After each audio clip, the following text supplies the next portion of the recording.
नमस्कार दोस्तों, आप सभी का हमारे YouTube channel Hindi short hand dictation में स्वागत है। यदि आप हमारे चैनल में नए हैं तो लाइक करें, सब्सक्राइब करें और अपने दोस्तों से ज़्यादा शेयर करें। इस डिक्टेशन का PDF एवं आउटलाइन पाने के लिए हमारे WhatsApp एवं टेलीग्राम चैनल ज्वाइन करें, लिंक नीचे डिस्क्रिप्शन में दी गई है। आज की डिक्टेशन की गति है 80 एवं 100 शब्द प्रति मिनट। चलिए 80 शब्द प्रति मिनट की डिक्टेशन स्टार्ट करते हैं। डिक्टेशन स्टार्ट होगी 5 सेकेंड बाद।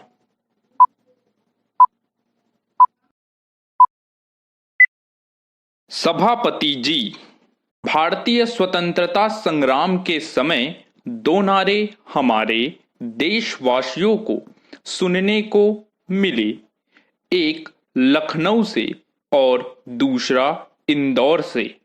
लखनऊ में तिलक ने यह नारा लगाया कि स्वराज्य हमारा जन्मसिद्ध अधिकार है, और इंदौर से हिंदी साहित्य सम्मेलन के अध्यक्ष पद से महात्मा गांधी जी ने कुछ समय पश्चात ही यह नारा लगाया कि हिंदी का प्रश्न स्वराज्य के प्रश्न से कहीं अधिक बड़ा है। आगे चलकर ये दोनों नारे साथ साथ मिलकर चले और भारतीय स्वाधीनता संग्राम के दोनों ही अंश बन गए। पैरा। श्रीमन, यह देश का सौभाग्य था कि जो साहित्यिक क्षेत्र में नेता थे वही नेता राजनीति की बागडोर भी अपने हाथ में लेकर चल रहे थे। इसका सुपरिणाम यह हुआ कि जब देश स्वतंत्र हुआ और जब स्वतंत्र होने के पश्चात देश की राजभाषा बनाने का निर्णय होने लगा, तो उसी पृष्ठभूमि पर हमने यह निश्चय किया कि स्वाधीन भारत में 15 वर्षों के पश्चात हिंदी राजभाषा घोषित की जाएगी। हिंदी साहित्य सम्मेलन को राष्ट्रीय महत्व की संस्था घोषित करते समय मुझे लगता है कि सरकार के सामने दो दृष्टि बिंदु थे। एक तो इसलिए उन्होंने यह मार्ग चुनना स्वीकार किया कि हिंदी साहित्य सम्मेलन की प्रबंध समिति में बहुत अव्यवस्था फैल गई थी। हिंदी साहित्य सम्मेलन अपने मार्ग से और अपने उद्देश्य से भटक गया था। पर्याप्त दिनों तक प्रतीक्षा की गई कि हिंदी साहित्य सम्मेलन के कार्यकर्ता कुछ सावधानी और समझदारी से काम लेंगे, लेकिन जब वे ऐसा नहीं कर पाए तो विवश होकर सरकार को इस प्रकार की व्यवस्था करनी पड़ी। दूसरी चीज यह है कि सरकार ने संविधान में हिंदी को राजभाषा के पद पर आसीन करने के लिए यह निश्चय किया कि वह इस कार्य को अपने हाथ में ले और हिंदी की प्रगति को आगे बढ़ाए। सरकार द्वारा राज्य सरकारों के सहयोग से एक कार्यक्रम तैयार किया जाएगा और उसको शीघ्र कार्यान्वित किया जाएगा ताकि वह इसको आधुनिक ज्ञान के संचार का प्रभावी माध्यम बना सके। एकता की भावना के संवर्धन तथा देश के विभिन्न भागों में जनता में संचार की सुविधा हेतु यह आवश्यक है कि भारत सरकार द्वारा सब राज्यों के परामर्श से तैयार किए गए त्रिभाषा सूत्र को सभी राज्यों में पूर्णतः कार्यान्वित करने के लिए प्रभावी उपाय किया जाना चाहिए।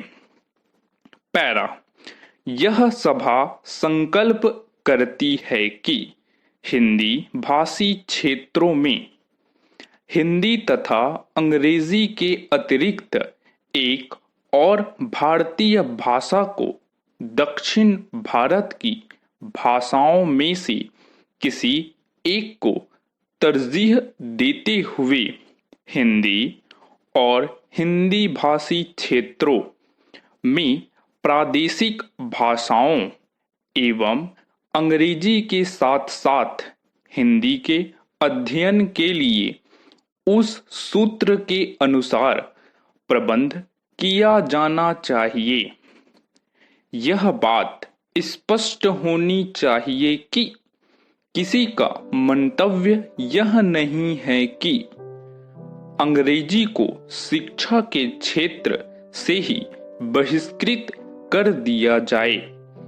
अपेक्षा तो इस बात की है कि हमारे कार्य के लिए अंग्रेजी के प्रयोग की अनिवार्यता न रहा जाए। उपयोग की दृष्टि से भी अंग्रेजी वैकल्पिक भाषा के रूप में पढ़ी जाती रहेगी। स्टॉप। चलिए पुनः इसी डिक्टेशन को आप 100 शब्द प्रति मिनट की गति से लिखने के लिए तैयार हो जाइए। डिक्टेशन स्टार्ट होगी 5 सेकेंड बाद। सभापति जी, भारतीय स्वतंत्रता संग्राम के समय 2 नारे हमारे देशवासियों को सुनने को मिले। एक लखनऊ से और दूसरा इंदौर से। लखनऊ में तिलक ने यह नारा लगाया कि स्वराज्य हमारा जन्मसिद्ध अधिकार है, और इंदौर से हिंदी साहित्य सम्मेलन के अध्यक्ष पद से महात्मा गांधी जी ने कुछ समय पश्चात ही यह नारा लगाया कि हिंदी का प्रश्न स्वराज्य के प्रश्न से कहीं अधिक बड़ा है। आगे चलकर ये दोनों नारे साथ साथ मिलकर चले और भारतीय स्वाधीनता संग्राम के दोनों ही अंश बन गए। पैरा, श्रीमन, यह देश का सौभाग्य था कि जो साहित्यिक क्षेत्र में नेता थे, वही नेता राजनीति की बागडोर भी अपने हाथ में लेकर चल रहे थे। इसका सुपरिणाम यह हुआ कि जब देश स्वतंत्र हुआ और जब स्वतंत्र होने के पश्चात देश की राजभाषा बनाने का निर्णय होने लगा, तो उसी पृष्ठभूमि पर हमने यह निश्चय किया कि स्वाधीन भारत में 15 वर्षों के पश्चात हिंदी राजभाषा घोषित की जाएगी। हिंदी साहित्य सम्मेलन को राष्ट्रीय महत्व की संस्था घोषित करते समय मुझे लगता है कि सरकार के सामने 2 दृष्टि बिंदु थे। एक तो इसलिए उन्होंने यह मार्ग चुनना स्वीकार किया कि हिंदी साहित्य सम्मेलन की प्रबंध समिति में बहुत अव्यवस्था फैल गई थी। हिंदी साहित्य सम्मेलन अपने मार्ग से और अपने उद्देश्य से भटक गया था। पर्याप्त दिनों तक प्रतीक्षा की गई कि हिंदी साहित्य सम्मेलन के कार्यकर्ता कुछ सावधानी और समझदारी से काम लेंगे, लेकिन जब वे ऐसा नहीं कर पाए तो विवश होकर सरकार को इस प्रकार की व्यवस्था करनी पड़ी।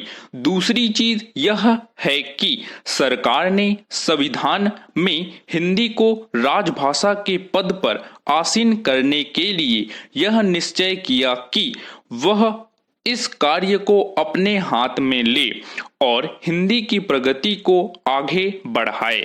सरकार द्वारा राज्य सरकारों के सहयोग से एक कार्यक्रम तैयार किया जाएगा और उसको शीघ्र कार्यान्वित किया जाएगा, ताकि वह इसको आधुनिक ज्ञान के संचार का प्रभावी माध्यम बना सके।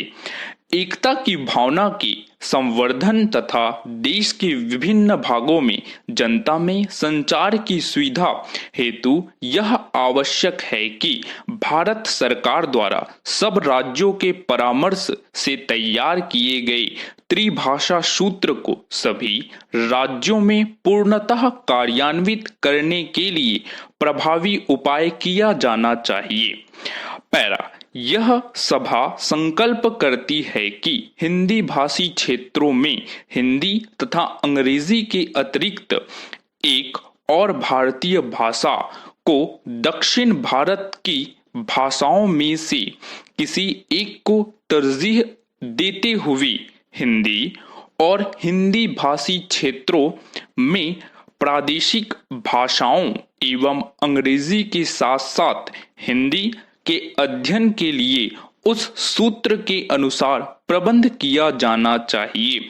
यह बात स्पष्ट होनी चाहिए कि किसी का मंतव्य यह नहीं है कि अंग्रेजी को शिक्षा के क्षेत्र से ही बहिष्कृत कर दिया जाए। अपेक्षा तो इस बात की है कि हमारे कार्य के लिए अंग्रेजी के प्रयोग की अनिवार्यता न रहा जाए। उपयोग की दृष्टि से भी अंग्रेजी वैकल्पिक भाषा के रूप में पढ़ी जाती रहेगी। स्टॉप।